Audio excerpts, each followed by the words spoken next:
오늘 우리에게 주신 하나님의 말씀은 사사기 16장 17절에서 22절까지의 말씀입니다. 삼손이 진심을 드러내어 그에게 이르되 내 머리 위에는 삭도를 대지 아니하였나니 이는 내가 모태에서부터 하나님의 나실인이 되었음이라. 만일 내 머리가 밀리면 내 힘이 내게서 떠나고 나는 약해져서 다른 사람과 같으리라 하니라. 들릴라가 삼손이 진심을 다 알려주므로 사람을 보내어 블레셋 사람들의 방백들을 불러 이르되 삼손이 내게 진심을 알려주었으니 이제 한 번만 올라오라 하니 블레셋 방백들이 손에 은을 가지고 그 여인에게로 올라오니라. 들릴라가 삼손에게 자기 무릎을 베고 자게 하고 사람을 불러 그의 머리털 7가닥을 밀고 괴롭게 하여 본즉 그의 힘이 없어졌더라. 들릴라가 이르되 삼손이여 블레셋 사람이 당신에게 들이닥쳤느니라 하니 삼손이 잠을 깨며 이르기를 내가 전과 같이 나가서 몸을 떨치리라 하였으나 여호와께서 이미 자기를 떠나신 줄을 깨닫지 못하였더라. 블레셋 사람들이 그를 붙잡아 그의 눈을 빼고 끌고 가사에 내려가 놋줄로 매고 그에게 옥에서 맷돌을 돌리게 하였더라. 그의 머리털이 밀린 후에 다시 자라기 시작하니라. 아멘. 우리는 하나님 앞에서 그리스도인임을 날마다 시인하고 고백하며 살아가지만 또한 매 순간 정말 최선을 다하여 하나님이 인정하시는 그리스도인다운 삶을 살아가고 있는가라고 하는 질문에는 쉽게 답을 하지 못하는 삶을 살고 있습니다. 그래서 믿음의 이상과 현실 사이의 괴리 때문에 때로 깊은 고민에 빠지곤 합니다. 그러한 우리에게 그나마 위로가 되는 것은 성경에 나오는 믿음의 사람들에게도 그러한 고민이 나타나고 있다는 것입니다. 믿음의 일꾼들도 바로 한결같은 믿음에 관한 문제로 인하여 때로는 아파하고 때로는 힘겨워 하였습니다. 오늘의 주인공인 삼손도 그렇습니다. 그는 태어날 때부터 하나님의 은혜 가운데 나실인으로 성별된 사람이었습니다. 하나님은 그를 부르셔서 오랜 시간 이스라엘 백성들을 괴롭혀온 블레셋을 이기게 하셨습니다. 특별히 하나님은 그에게 엄청난 힘을 주셨습니다. 힘센 사자를 마치 새끼 염소를 찢는 것 같이 죽일 정도로 그는 장사였습니다. 나귀의 턱뼈로 수많은 블레셋의 군인들을 죽이기도 하였습니다. 그래서 모두가 그를 두려워하였습니다. 그런데 그는 사사로 나실인으로 부르신 하나님의 뜻을 가볍게 여겼고 하지 말아야 할 일을 행하였습니다. 입술로는 하나님의 사람이었지만 정작 그는 마음 깊은 속에서 샘솟는 욕망과 탐욕대로 살고 있었습니다. 그는 악한 이들과 어울렸습니다. 자신에게 주어진 힘을 자신의 뜻에 따라서 사용하였습니다. 특별히 오늘 말씀에 의하면 그는 들릴라의 유혹에 빠져서 그의 힘의 비밀을 말하였습니다. 그리고 들릴라는 삼손의 머리카락을 자릅니다. 여기서 그의 머리카락을 잘랐다라고 하는 것은 삼손이 나실인의 약속을 어겼다라고 하는 것을 의미하며 그때 그는 더 이상 하나님이 주시는 힘을 소유할 수 없었습니다. 이제 블레셋 사람들은 삼손을 잡아 눈을 뽑습니다. 그리고 맷돌을 돌리게 합니다. 당시 블레셋에서는 보통 소와 같은 짐승을 통하여 맷돌을 돌렸습니다. 또는 노예 몇 사람이 함께 맷돌을 돌리게 하였습니다.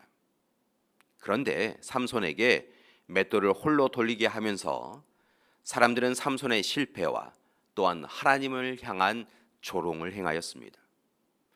참으로 가혹한 인생입니다.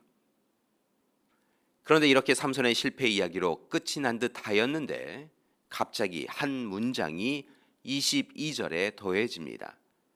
그의 머리털이 밀린 후에 다시 자라기 시작하니라. 머리카락이 자라는 것이야 당연한 것 아니겠습니까? 그러나 이것은 단순히 머리카락이 다시 자라났다라고 하는 일만을 이야기하는 것이 아닙니다.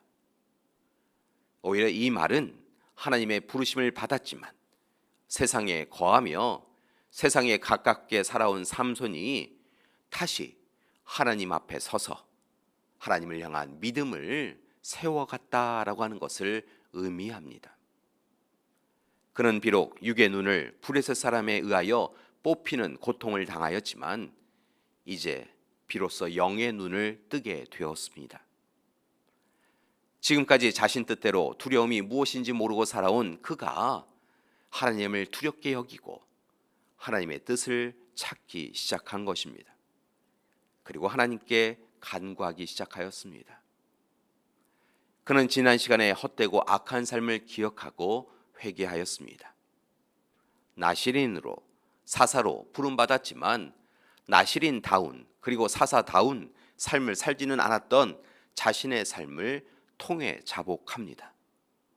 그리고 이제 오직 하나님의 뜻을 찾기 시작하였습니다. 그리고 영적인 눈이 뜨이자 그의 사명이 무엇인지 깨닫습니다. 하나님은 그를 블레셋에서 이스라엘 백성들을 구하기 위하여 사용하기 원하셨는데 삼손은 어리석게 하나님의 뜻이 아닌 자신의 뜻을 이루기 위하여 살아왔습니다. 그래서 그는 실패를 붙잡고 다시 하나님께 기도하기 시작합니다. 자신의 실패를 통하여 하나님이 승리하시길 기도한 것입니다. 그래서 함께 봉독하지 않았지만 28절 이하의 말씀을 보면 삼손은 하나님의 영광을 위하여 자신이 사용되어지기를 원합니다.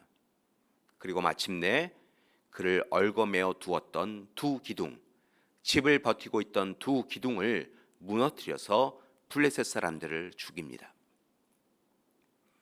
교회 여러분, 그리스도인으로서 가장 잘 살아가는 삶은 바로 하나님의 뜻을 온전히 분별하고 하나님의 말씀에 철저히 순종하며 살아가는 삶입니다. 특별히 입술로만, 머리로만 순종하고 고백하는 삶이 아니라 마음으로, 삶으로 고백하고 순종해가는 삶입니다. 또한 그리스도인들은 어제와 오늘 그리고 내일이 한결같은 삶을 살아가야 합니다. 바라기는 오늘 하루도 삼손의 어리석었던 모습을 타산지석으로 삼아서 날마다 하나님이 기뻐하시는 인생을 살아가는 우리 믿음의 가족들 되시기를 간절히 기도드립니다. 함께 기도하시겠습니다. 사랑의 하나님, 오늘 삼손의 어리석었던 모습이 우리에게서도 보입니다. 하나님, 우리가 허락하여 주신 은혜와 사랑, 능력과 권세를 마치 우리의 것인 양 함부로 행하였던 것을 고백합니다. 하나님, 우리를 용서하여 주시옵소서. 이제 하나님 바라보며 하나님이 주신 은혜, 은사를 하나님의 뜻에 합당하게 이루어갈 수 있는, 사용할 수 있는 우리 되게 하여 주시옵소서. 이제는 우리 주 예수 그리스도의 은혜와 하나님의 사랑하심과 성령님의 돌보시고 동행하시는 귀한 역사가 오늘 시간 하나님의 부르심 받은 대로 하나님의 뜻대로 삶을 살아가겠습니다 결단하고 다짐하는 우리 믿음의 가족들 위해 지금부터 영원토록 함께 하시기를 간절히 축원하옵나이다. 아멘.